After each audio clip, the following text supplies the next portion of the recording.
नमस्कार दोस्तों, आप देख रहे हैं अपना सिटी न्यूज़। मैं मोनिका भारती। आई नजर डालते हैं कुछ खास खबरों पर। शाहजहांपुर का युवक मर्चेंट नेवी में नौकरी के नाम पर ईरान में फंसा, जिसे विदेश मंत्रालय की मदद से हिंदुस्तान वापस लाया गया। जालसाजों ने ईरान में पासपोर्ट और नकदी छीनकर युवक को कई यातनाएं भी दी। फिलहाल ईरान से अपने वतन पहुंचे युवक ने विदेश मंत्रालय का शुक्रिया कहा। अपने परिवार वालों से गले मिल रहा इस युवक का नाम रिंकू है, जो कि शाहजहांपुर के कालान थाना क्षेत्र का रहने वाला है। रिंकू पिछले 15 दिनों से ईरान में खौफ के साए में भटक रहा था। रिंकू का कहना है उसने दिल्ली से मर्चेंट नेवी का कोर्स किया है, जिसके साथ मर्चेंट नेवी का कोर्स करने वाला सौरभ उसे ईरान में नौकरी दिलाने का झांसा दिया, जिसके एवज में उसे 3,50,000 रुपए भी लिए गए। इसके बाद 15 दिसंबर 2020 को उसे पानी के जहाज से ईरान ले जाया गया। रिंकू का कहना है वहां पहुंचकर होटल में उसे यातनाएं दी गईं और जान से मारने की कोशिश की गई। साथ ही उसकी नकदी और पासपोर्ट भी छीन लिया गया। किसी तरह होटल से भागकर उसने अपनी जान बचाई। रिंकू 15 दिनों तक ईरान में जगह जगह भटकता रहा और छुपने के लिए तलाशता रहा। अपने मोबाइल के जरिए शाहजहांपुर अपने परिवार को पूरी दास्तां बताई, जिसके बाद परिवार के लोगों ने शाहजहांपुर के सांसद अरुण कुमार सागर से संपर्क किया। अरुण सागर ने विदेश मंत्री एस जयशंकर से संपर्क किया, जिसके बाद विदेश मंत्रालय हरकत में आया और ईरान में फंसे रिंकू को भारतीय दूतावास लाया गया। सरकार की कोशिशों के बाद आज रिंकू अपने वतन वापस लौट आया। रिंकू का कहना है कि जब वह अपने साथ हुई यातनाओं को याद करता है तो उसके शरीर में सिरहन दौड़ जाती है। रिंकू को भारत लाने के लिए शाहजहांपुर के सांसद अरुण सागर का महत्वपूर्ण योगदान रहा। सूचना मिलने के बाद उन्होंने लगातार विदेश मंत्रालय से अपना संपर्क जारी रखा और आज उनकी कोशिश थी रिंकू अपने घर के पास पहुंच गया है। बीओ ऐसे में अगर आप खाड़ी देशों में नौकरी के लिए जा रहे हैं, नौकरी की जगह और एजेंसी के बारे में पूरी तरीके से जानकारी इकट्ठा कर लें। इसके अलावा विश्वसनीय एजेंसी के द्वारा ही विदेश जाएं। खाड़ी देशों में अब तक कई भारतीय युवाओं के साथ धोखाधड़ी की जा चुकी है। ऐसे में विदेश मंत्रालय की यह कोशिश वाकई काबिले तारीफ है, जिसने रिंकू को अपने वतन, अपने परिवार तक पहुंचा दिया। वहाँ एक सौरभ सोम नाम का लड़का है मेरठ का, तो उसने मुझसे सिप पे भेजने के लिए बोला। मुझसे बोला 3.5 लाख रुपए पड़ेंगे तुम पे और सिप पे भेज दूंगा मैं तुम्हें। तो उसने यहाँ तो कोई दूसरा सिप दिखाया था, लेकिन वहाँ पहुँचते दूसरा सिप पे भेज दिया उसने। तो वहाँ पहली रात में ही उन लोगों ने जान से मारने की कोशिश की मुझे। तो जैसे तैसे वहाँ से मैं सिप से उतरा सुबह को और ईरान में इधर उधर भागता फिरता रहा। फिर घर पे कॉल किया मैंने, तो फिर घर से सांसद जी को कॉल किया, तो इन लोगों ने फिर मदद की। जैसे तैसे मुझे भारत में बुलाया वापस। सांसद जी का पूरा सहयोग रहा मुझे भारत बुलाने में। तो वहाँ ईरान में क्या हुआ तुम्हारे साथ? वहाँ इधर उधर भटकता फिरता, मैं सिप से नीचे आ गया, इधर उधर फिरता रहा। तो जैसे तैसे मैं बचा हूँ वहाँ से।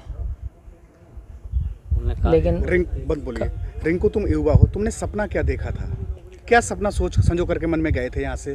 क्या इच्छा थी, बताओ कुछ। मर्चेंट नेवी के लिए जॉब के लिए गया था मैं। तो कोर्स किया था 6 मंथ। तो ये सौरभ सोम जो था, इसने कोर्स किया था 6 मंथ का दिल्ली में मेरे साथ। तो मुझे कोई एजेंट नहीं मिल पाया। एजेंट नहीं मिला तो इससे कांटेक्ट किया, क्योंकि ये जा चुका था वहाँ।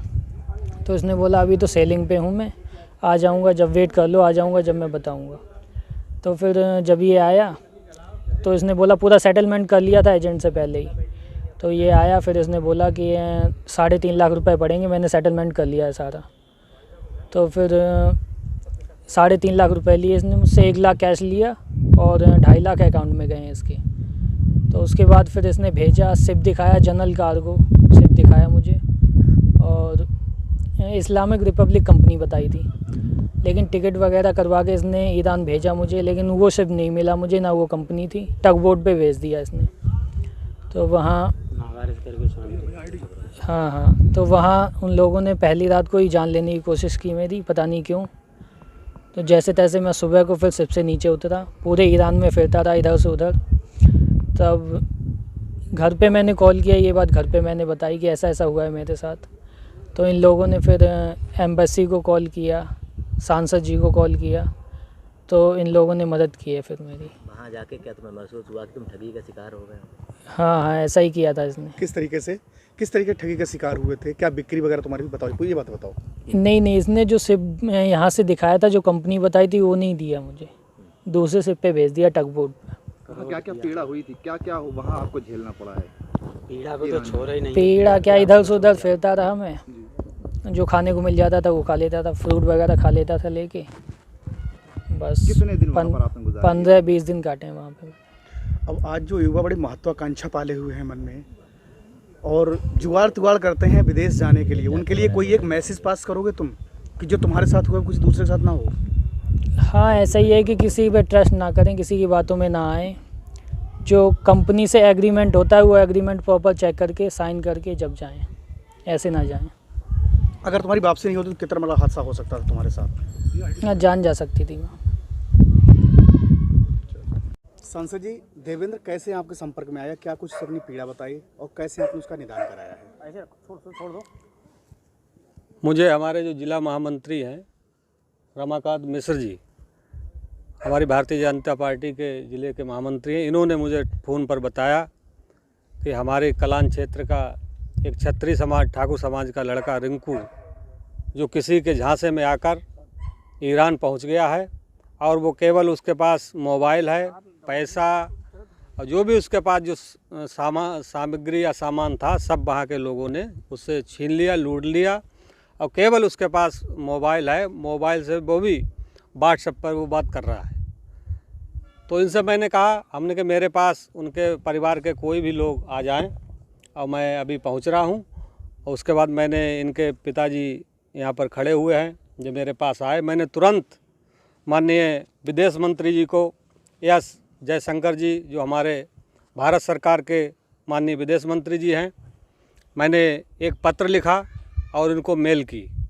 मेल करने के बाद मैंने उनसे टेलीफोन पर भी वार्ता की कि मैं इस तरीके से हमारे क्षेत्र का लड़का है ठाकुर समाज का, ऐसे ऐसे कुछ लोगों की नौकरी के झांसे में आकर ईरान चला गया है, और वो जंगलों में जहाँ भी जो सुविधा होगी वहाँ भटक रहा है।